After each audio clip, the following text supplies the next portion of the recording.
Walang takas ang isang drug suspect matapos mahuli sa isinagawang buy-bust operation ng PNP sa Pasig City.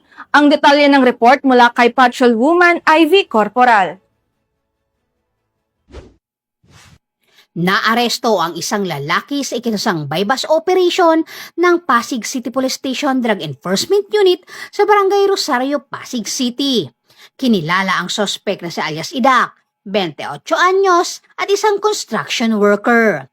Nakumpiska mula sa kanya ang 10 pakete ng hinihinalang shabu na may kabuang timbang na 5 gramo na may malaking halaga. Kasama rin sa na-recover ang buy-bust money at isang brown pouch. Dinala ang sospek sa Station Drug Enforcement Unit Pasig City Police Station para sa dokumentasyon at inquest proceedings habang ang mga ebidensya ay isinumiti para sa tamang disposisyon.